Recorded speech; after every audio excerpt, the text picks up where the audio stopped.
Berarti Ustaz untuk mendapatkan tadi rezeki yang baik ya, judulnya tadi mendapatkan kebaikan itu berarti ikhtiarnya harus karena Allah Ta'ala, tawakalnya harus karena Allah Ta'ala, tunggulah hasil.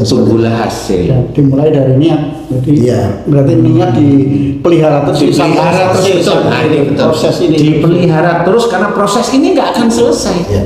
Sampai di rumah pun sama. Sampai di rumah, saya kan nggak kerja ini di rumah saya sama istrinya, kan nggak boleh juga. Itu tetap dijaga terus. Sama anaknya yang rewel, dia lihat gimana cara menaklukkan anak yang rewel. Menaklukkan itu bukan dengan menekan atau dengan ini, enggak, betul-betul menaklukkan karena kita paham bahwa saya harus, kalau orang Jawa itu ngelus-ngelus ya, menaklukkan dengan lembut istilahnya ya, menaklukkan dengan lembut maksud saya. Jadi itulah yang harus kita kerjakan. Jadi untuk menggapai kebaikan Allah itu tidak hanya pada saat dia dapat masalah, dia minta kepada Allah Ta'ala, di mana dia itu sebelum itu bertahun-tahun itu dia nggak begitu menjalankan perintah Allah. Makanya kalau dia tidak menjalankan perintah Allah, kalau doanya dia dikabulkan, itu istijabah. Itu istijabah. Siapapun orangnya itu istijabah. Boleh nggak saya berpikir seperti ini Pak Ustadz, berarti kebaikan yang kita lakukan di dunia ini sebenarnya untuk bekal kita di akhirat, karena apapun yang akan kita dapat di dunia ini adalah pemberian dari Allah semata, seperti itu Pak Ustadz. Iya, makanya yang paling gampang itu kebaikan dari Allah itu salah satu yang ringan yang bisa kita mikir. Kita dikandung ibu kita, dilahirkan oleh ibu kita, disusui ibu kita, itu kebaikan dari Allah. Kita alhamdulillah dilahirkan, umpamanya maaf ya, kita sehat tidak cacat, itu kebaikan kan gitu. Jadi itu kebaikan Allah. Pertanyaan saya, kalau kita mau mengharapkan kebaikan berikutnya yang saat ini, kita tidak melihat masa lalu, pernahkah kita bersyukur tentang kebaikan yang diberikan oleh Allah Ta'ala itu bertahun-tahun kepada kita? Nah itu maksud saya. Sehingga kita sudah diberi kebaikan oleh Allah Ta'ala ini lupa. Jadi kalau kita itu sudah sholat, sudah ini, akhirnya hanya cuma doa, ya Allah aku mohon ini, aku mohon ini, aku mohon ini. Caranya biar itu ini, baca ini. Padahal dulu itu banyak salah dan dosa. Tidak bersyukurnya puluhan tahun, dolimnya ya tahunan. Nah ini kan nggak pernah diperhitungkan. Nah yang begitu inilah yang salah di hadapan Allah Ta'ala, yang salah. Jadi akhirnya tetap aja Allah memberikan kebaikan bagi dia, tapi itu istijabah. Akhirnya apa? Orang yang seperti ini tidak melakukan kebaikan atau rasa syukur sejak dulu, biasanya ini pasti sombong, pasti sombong. Enggak kok, kayaknya dia habis dia dapat rezeki banyak, dia banyak datengin yatim piatu, tunggu aja bicaranya. Tunggu aja aja. Saya sering setiap minggu sekali tiap malam Jumat atau ini saya datengin yatim, kan ngomong di akhirnya. Apa yang dia omongkan ke media atau ke ini? Apa yang dia omongkan di dalam hatinya? Dia hanya ujub alia. Kebaikannya jadi rusak. Masayati yudhibas hasanah. tapi saya salut Ustaz sama orang tuanya Abi Hasan. Kenapa ngasih nama Hasan? Bukan Hasan. Jadi itu dari mulai bangun tidur sampai tidur lagi Hasan, baik terus. Saya itu hanya saya itu juga mikirnya, kenapa saya nggak dinamain nama-nama Israel aja? Atau Husin gitu. Itu salah satunya memang betul. Jadi kita harus memahami bahwa kebaikan itu harus kita susun. Istilahnya kalau kita itu mau bangun gedung, pondasinya itu harus kuat. Kan gitu. Disesuaikan dengan keadaan tanah kalau gedung. Ya, kalau gedung itu. Jadi pada saat kita itu mau meminta kebaikan, gedung itu utuh beneran, nah pondasinya itu harus kuat, tiangnya harus kuat, baru itu nanti tersusun rapi. Nah yang jadi pondasi dan tiang dan lain-lain sebagainya itu apa? Rasa syukur kepada Allah Ta'ala, memohon ampun kalau kita itu setiap hari melakukan dosa. Lalu kita itu hanya istighfar itu hanya berapa kali sih? Sehari itu coba kalau kita mau hitung-hitungan beneran, coba ayo sujud Padahal kita itu dalam satu pembicaraan kita itu bisa salah ngomong berkali-kali loh itu. Makin banyak dan makin lama ngomong, makin banyak salah. Benar ya. Nah, ini kita nggak sadar. Nah, itulah yang harus kita lakukan. Belum nanti kita ada action, ada aktivitas. Bisa aja di situ tuh banyak kesalahan. Kalau nggak ini udah saya mending diem aja.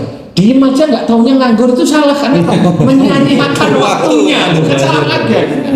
Nah, inilah yang harus kita pikirkan. Semua kehidupan makanya inna sholati wa nusuki wa mahyaya wa mamati lillahi rabbil alamin itu jelas. Sampai ke kehidupan dan matinya kita itu harus karena Allah. Harus ingat, harus ingat beneran. Nah, di sinilah pengingat kita bahwa kalau ingin mengharapkan kebaikan dari Allah Ta'ala, benar-benar kita harus banyak mohon ampun, bersyukur, sudah diberi apa aja oleh Allah Ta'ala. Terus kita bisa merenung, kok tiap kali sholat itu kita bisa merenung. Tubuh yang tidak, mohon maaf ya, tubuh yang tidak dibikin cacat. Selama tubuh ini tidak pernah patah, dipatahkan oleh Allah Ta'ala, disyukuri. Dapat istri yang baik, dapat istri cerewet ya disyukuri, kan gitu. Karena dulu doanya pengen jadi orang yang sabar. Hafal jadi hafal ya katanya ya. Jadi itu betul-betul harus diprogram. Tapi ada Kok tahunya baru sekarang? ini Iya. kalau misalnya orang pengen mendapatkan kebaikan dari Allah tetapi dia tidak melaksanakan secara syariatnya, bukan karena Allah, kemudian juga tidak apa namanya menunggu takdir dari Allah, kan begitu. Dia selalu berharapnya besar gitu tapi tidak mau melaksanakan kewajiban. Itu termasuk penyakit bukan besar di seorang manusia. Penyakit nafsunya yang besar, nafsu keinginan, nanti jadinya prostat. Oh, Iya, prostat ya. prostat. Kalau punya keinginan dia harus terpenuhi, itu prostat. Maaf ya, boleh jadi kebaikan yang diberikan Allah kepada kita itu menjadi ujian buat kita agar kita ingat lagi kepada Allah. Seperti itu, Pak Ustaz? Iya, istilahnya. Jadi kan diceritakan banyak namanya ujian itu mulai dari kekurangan harta, kelaparan, kehilangan jiwa, dan termasuk buah-buahan. Itu diceritakan dalam surat Al-Baqarah itu kan jelas ya. Betul. Nah, salah satu nikmat, ujian nikmat itu yang buah-buahan itu. Buah-buahan itu kan dari pohon. Pohon itu berarti dari kita nanam pohon, nyiramin, nanti hasilnya buah. Maksudnya Ada dari upaya. kita, ya, ada ikhtiar kita itu bekerja. Kita bekerja dengan cara-cara yang baik, kan gitu. Nah, nanti ada hasilnya bulanan seperti itu. Itu ya dari Allah Ta'ala. Itu diceritakan oleh Allah Ta'ala ujian. Ujiannya bisa banyak, bisa berkurang. Seperti itu. Ya bisa punya ujian kan, mau banyak, mau kurang, mau dipensiunkan. Kalau dikasih banyak terus kita enggak merasa itu ujian, Ujian itu tergantung gurunya. Kalau guru masih banyak ya banyak.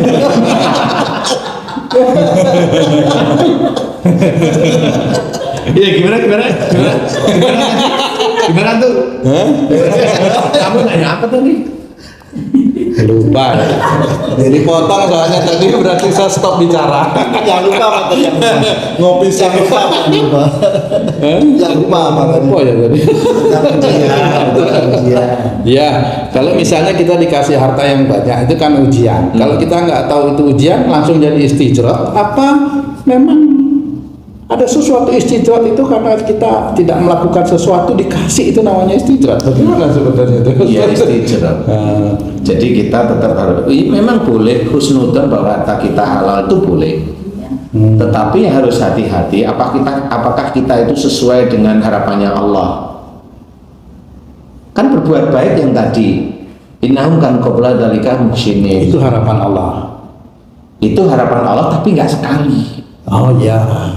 Kan itu kan setiap waktu harus dikerjain. Nah, hidup kita ini juga sudah diberikan waktu oleh Allah untuk melakukan itu. Nah, itulah yang diberikan oleh Allah Ta'ala agar harta kita itu halal, thayyib, berkah. Nah, orang itu mau melakukan itu kalau dia pengen Kalau itu terjadi, apa yang mesti dilakukan kira-kira coba? Maksudnya terjadi yang gimana nih Mas? Tiba-tiba ada yang tidak baik yang kita lakukan misalnya gitu. Lah kok tidak? Hah? Nah, kalau ada tidak baik yang kita lakukan, bukan saya nggak mau di situ. Ya nggak mau lah. Ya, maksudnya yang saya lakukan gitu ya. Nah, itu dari proses ada sesuatu baik yang dikerjakan, pasti ada proses berpikir. Kayak kepepet misalnya, ada satu kebutuhan di luar kemampuan gitu misalnya. Itulah setan menghembuskan. Itu setan yang menghembuskan. Karena sebenarnya Allah itu pasti mencukupkan. Nah, yang menjadikan orang tidak cukup itu adalah nafsunya. Nafsu pasti. Dan itu bertahun-tahun seperti itu ya Pak Ustadz ya? Itu siapa itu? Maksud saya bertanya. Kayaknya kasus ini. Kamu itu. Pertanyaanmu itu kan kesannya ada seseorang yang melakukan. Jadi makanya Walau kalau itu dilakukan bertahun-tahun, ya dia nanti akan dipertanggungjawabkan yang bertahun-tahun ini. sama dengan kebaikan yang kita lakukan bertahun-tahun, maka akan mendapatkan hasil juga, kira-kira kan seperti itu. Paling tidak di akhirat itu jelas. Iya. Pahalanya jelas di akhirat. Kalau persoalan Allah itu mau memberikan di dunia, itu bonus menurut saya. Tetap itu bonus karena kebaikan akhirat ini adalah tujuan utama kita. Ya. Jelas kita kerjakan, ikhtiar, kok ikhtiarnya kita, tapi cukup ngasih makan anak, cukup istri, cukup bisa ini cukup ya. Tapi kalau saya minta lebih, kok belum dikasih sama Allah, senyum aja. Karena kita nggak tahu Allah itu mau ngerjain kita di titik mana, kan nggak ngerti. Nah disinilah kita harus berpikir, oke, saya coba tegakkan terus istilahnya kebaikan demi kebaikan terus karena Allah. Nah dari situlah nanti siapa tahu, oh kayaknya saya diuji sama Allah Ta'ala, bisa aja kalau saya diberi rezeki tambah, karena kebaikan itu rata-rata kalau manusia itu kan rezeki nih bunganya, apa namanya, harta. Nah ini terus pikir, oh iya kalau kemarin saya itu diberi, oh iya ya kemarin itu saya udah, oh pasti saya salah. Nah mulailah mengukur diri itu di situ. Akhirnya alhamdulillah ya Allah. Tapi dijaga, ini harta ini milik Allah nih. Harta ini milik Allah. Kerjakan itu, ditabung yang baik. Mau sedekah silahkan, niatnya karena Allah. Silahkan untuk apa-apa silahkan. Nah inilah itu yang hal-hal baik yang terus dikerjakan. Tetapi kalau itu hanya grogotin tulangan, grogotin split, grogotin pasir, grogotin semen, grogotin galian, kayu gelondong, itu kan ya silahkan menikmati besoknya. Kalau saya sih gitu, saya nggak perlu ngomong itu korupsi, enggak, silahkan aja menikmati. Banyak kok orang yang kerja di situ pengajian, nggak ada yang digubris itu ustadz yang ngaji di situ itu. Dia hanya minta kalau instansinya itu banyak proyek, namanya udah itu. Mau selamat aja. Mau selamat, mau enaknya lah. Enak aja. Mau selamat, mau enak.